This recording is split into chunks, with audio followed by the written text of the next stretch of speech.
Hello everyone, my name is Tariq Hussain and this is my Module 2 assignment presentation for IT-6001, Information System for Managers. In this presentation, I will analyze a recent article related to cybersecurity and link it with a key concept we covered in Module 2, such as IT governance, compliance, data governance, and digital threats. Now in this part, I'm going to talk about the article I choose. So the article I selected from the Wall Street Journal, published on June 23rd, 2025, and the title was US Tells Companies to Prepare for Iranian Cyber Attacks. It highlights a cybersecurity warning issued by the US Department of Homeland Security, and the alert urges critical infrastructure companies to prepare for a possible cyber attack from Iranian-backed state hackers. These threats could include ransomware or malware attack targeting operational disruption. The article references previous incidents like the hacks on Pennsylvania water system and New York dam to emphasize the urgency. Agencies like the New York State Departmental Finance Service have responded by recommending enhanced cybersecurity protocols, including patching, backup testing, and multi-factor authentication. Now it's time to talk about IT governance and strategic risk management. So the warning reflects the core of IT governance, which is about aligning IT decisions with business strategy and risk oversight. As we studied on Module 2, frameworks like COVID and ISO IEC, they helps like more than 38,500 organizations define responsibilities, allocate cybersecurity, excuse me, and track risk.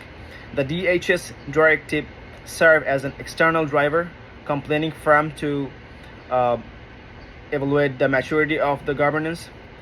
This demonstrates how good governance isn't just about control. It's about anticipating and managing strategic IT risk before they escalate. Now I'm going to talk about the cybersecurity architecture and defense in depth. One of the key messaging from the article is emphasize on the fundamental cybersecurity practice such as multi-factor authentication, regular patching, and network segments. This measure from the basic of the defense in-depth strategy, a layered security approach that ensure if one control fails, others still protect the system. Even the most advanced attackers often exploit basic system weakness. And also, so as we discussed in Module 2, discipline in cybersecurity operational is critical to organizational resilience. We have to keep it on our mind. Now it's time to talk about the regulatory compliance and legal readiness. The article also underscored the growing role of compliance in IT governance. Regulatory bodies like in NYDFS are increasing demand of risk assessment, secure system, and timely incident reporting. These are no longer just best practice, they are legal expectation. Non-compliance can lead to severe consequences, including penalties and reputational damage. This ties directly into our module discussion on how legal and regulatory frameworks shape IT strategy and today's business environment.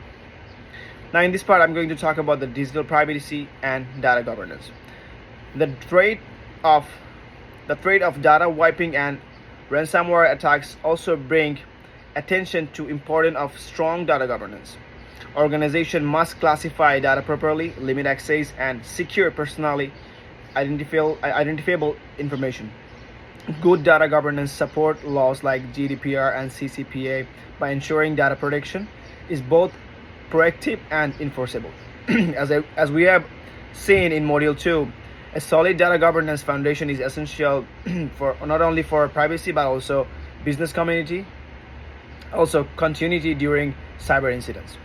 Now and finally, I'm going to talk that the article is a timely real world example for how IT governance, cybersecurity architecture, regulatory compliance, and data governance converge in practice.